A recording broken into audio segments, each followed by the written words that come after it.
तो मौलाना फजलुर रहमान साहब की नज़र जो है वो अगले इलेक्शन पे है, और अगले इलेक्शन में कामयाबी के लिए वो समझते हैं कि बहुत ज़रूरी है कि Ali Amin Gandapur must continue as chief minister. बिल्कुल सही है। हालांकि इसी किस्म की बात मियां नवाज शरीफ साहब भी 2022 में किया करते थे। मीर साहब, आपको याद होगा कि वो भी ये कहते थे कि इमरान खान की हुकूमत मत गिराओ, ये अपने वजन के तहत खुद अब गिर जाएंगे, ये अनपॉपुलर हो रहे हैं, इनको मजीद अनपॉपुलर होने दो। ये नवाज शरीफ साहब की राय नहीं थी, ये अच्छा। पीपल्स पार्टी की भी राय थी, ये बहुत से लोगों की राय थी। और क्योंकि आपको याद है ना कि जिस ज़माने में ये तहरीक अदम एतमाद का खेल शुरू हुआ था, ये 2021 था, तो मेरे पर उन दिनों में पाबंदी थी। जी। मेरे पास काफ़ी फालतू टाइम होता था, तो मैं इस्लामाबाद में हर उस जगह पे पहुंच जाता था जहाँ पे अच्छा। कोई इस तरह की साजिश हो रही होती थी, और रात को लेट नाइट तक मैं उनके साथ बैठता था। तो ऐसी ही एक महफिल थी जिसमें कि शहबाज शरीफ साहब थे, बिलावल साहब थे, और इसके अलावा JUI के कुछ लोग थे।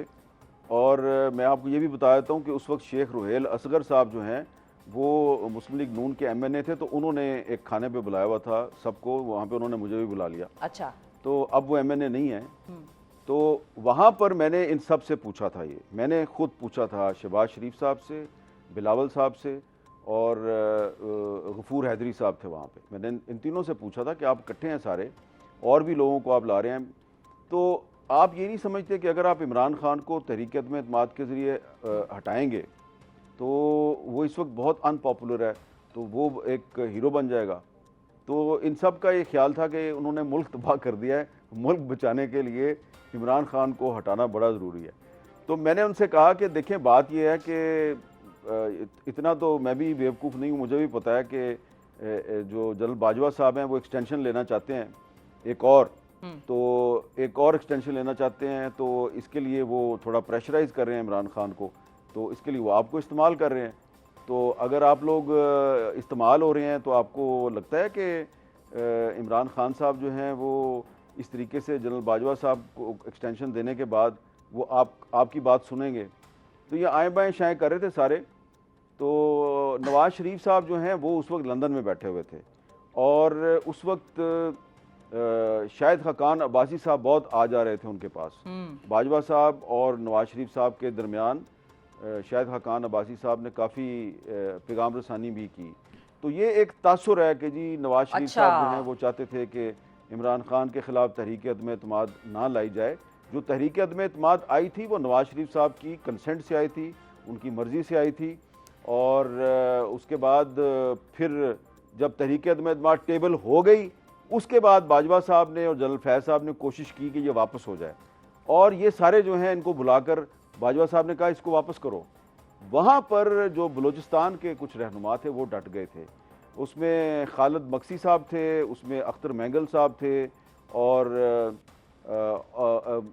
एक और बलूचिस्तान के रहनुमा थे। 3-4 जो बलोच रहनुमा थे ये डट गए थे। तो ये तासुर बिल्कुल गलत है कि जी नवाज शरीफ साहब जो हैं वो तहरीक अदम एतमाद के। लेकिन मीर साहब, यही दोनों हजरात फिर PDM हुकूमत का भी हिस्सा बने थे, अगर उस वक्त वो डट भी गए थे कि हम नहीं इसका वो बनते पार्ट।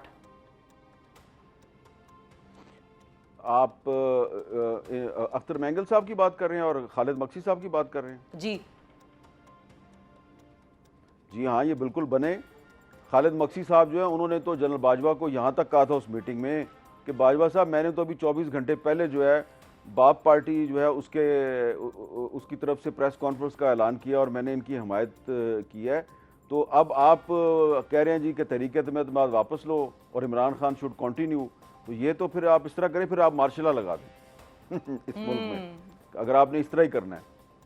तो ये देखिए ज़रा, बाप पार्टी जिसके बारे में कहा जाता था कि वो बिल्कुल इस्टेब्लिशमेंट की जेब में थी, उसके रहनुमा खालिद मक्सी साहब ने इनकार कर दिया। बाद में अख्तर मैंगल साहब PDM में शामिल हुए, लेकिन फिर उनके इख्तलाफात हो गए, क्योंकि वो उनके इख्तलाफात इमरान खान से भी हुए थे। वो इमरान खान के साथ भी एक पॉइंट पर उनके साथ गए थे कि आप लापता अफराद का मसला हल करें।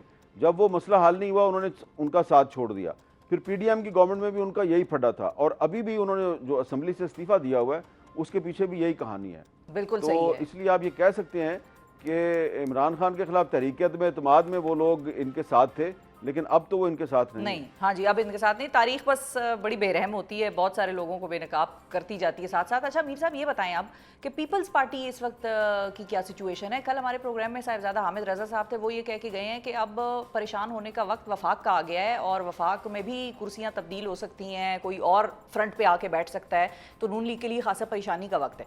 और साथ ही खबर ये भी उड़ी हुई है कि पीपल्स पार्टी जो है वो बाकायदा तौर पे कैबिनेट में शायद शामिल होने की हवाले से बाज़गश्त भी चल रही है, बातचीत हो रही है, सोच विचार हो रहा है। आपकी इस हवाले से क्या इतलात हैं? पीपल्स पार्टी अभी कहाँ खड़ी है, क्या हो रहा है? वज़ीर आज़म शहबाज शरीफ साहब कोशिश कर रहे हैं, काफ़ी अरसे से पीपल्स पार्टी को कन्विंस करने की कोशिश कर रहे हैं कि आप फेडरल गवर्नमेंट का हिस्सा बन जाएं, क्योंकि अभी पीपल्स पार्टी जो है ना वो सिर्फ कॉन्स्टिट्यूशनल पोजीशंस लेके बैठी हुई है। प्रेसिडेंट ऑफ पाकिस्तान का ओहदा है और 2 सूबों की उनके पास गवर्नरशिप है, तो इन ओहदों पे वो बैठे हुए हैं। तो लेकिन शहबाज शरीफ साहब चाहते हैं कि वो कैबिनेट में भी शामिल हो जाए। उसके लिए उन्होंने उनको 5-6 बड़ी अहम वजारतें भी ऑफ़र की हैं। इस पर पीपल्स पार्टी के अंदर इब्तदा में ये राय थी कि हमें इनके साथ शामिल हो जाना चाहिए, लेकिन फिर बिलावल भुट्टो जरदारी साहब जो हैं उन्होंने जब सलाह मशवरा किया, अपनी सेंट्रल एग्जीक्यूटिव कमेटी के अरकान से बातचीत की, तो उनका ये ख्याल था, ख़ास तौर पे जो पीपल्स पार्टी पंजाब के जो रहनुमा हैं, कि जी हमारी तो लड़ाई चल रही है मुस्लिम लीग नून के साथ सूबा पंजाब में, उन्होंने जो वादे किए थे वही पूरे नहीं किए, तो प्लीज़ आप इनका फेडरल गवर्नमेंट का हिस्सा ना बने। तो बिलावल भुट्टो जरदारी साहब ने अभी 2 दिन पहले भी ये कन्वे किया है कि हम फिलहाल फेडरल गवर्नमेंट में शामिल नहीं होना चाहते। इसकी एक देखें सीधी सी वजह भी है। इसकी एक वजह ये है कि ठीक है, वो वजह यह है कि ठीक है, सुप्रीम कोर्ट ऑफ पाकिस्तान ने मखसूस नशस्तों पे एक ऐसा फैसला दिया है जिससे कि मुस्लिम लीग नून को बहुत ज़्यादा फ़ायदा हुआ है, उसकी सीटों की तादाद बढ़ गई है। लेकिन इसके बावजूद ये हुकूमत इतनी अनपॉपुलर है कि पीपल्स पार्टी जो कि इनकी इत्तेहादी है, वो उस पार्टी के वोटों से ये हुकूमत खड़ी है।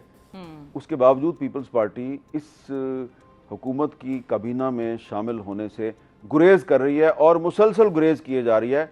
और अभी मुझे लगता है कि फ़िलहाल आने वाले काफ़ी अरसे तक पीपल्स पार्टी गुरेज की पॉलिसी ही इख्तियार करेगी। गुरेज ही करेगी, बिल्कुल ठीक है। पाकिस्तान की सियासत के हवाले से हमने बात की, लेकिन पाकिस्तान की सियासत में एक और नया आइडिया इंजेक्ट हो गया है, आप इसको कहें कि सामने आया है, इंट्रोड्यूस कराया जा रहा है, वो है अब्राहम अकॉर्ड के नाम से। अब्राहम अकॉर्ड वो मुआहिदे जिनके हवाले से हमने प्रोग्राम के आगाज़ में आपको बताया।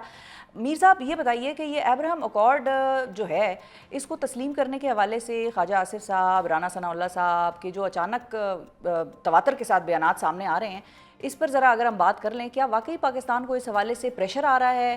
पाकिस्तान से ये तकाजा किया जा रहा है कि आप अब्राहम अकॉर्ड को मान लेने पर गौर करें, और मतलब कहाँ से प्रेशर आ रहा है, क्या इसका सिलसिला चल रहा है, ये इसके हवाले से आपकी क्या खबरें? देखिए, ये अब्राहम अकॉर्ड जो है ना, ये उस वक्त ये बात शुरू हुई थी जब ट्रंप साहब का पहला दौरे सदारत था, जब पहली दफ़ा वो अमेरिका के सदर थे। तो उस ज़माने में ये बातचीत शुरू हुई थी। बज़ाहिर इसका मकसद तो ये है ना कि जो मुख्तलिफ मुस्लिम ममालिक हैं वो इज़राइल को बतौर एक ममलकत के तस्लीम कर लें, उसके साथ सफारती ताल्लुकात कायम कर लें। असल मकसद तो ये है जी।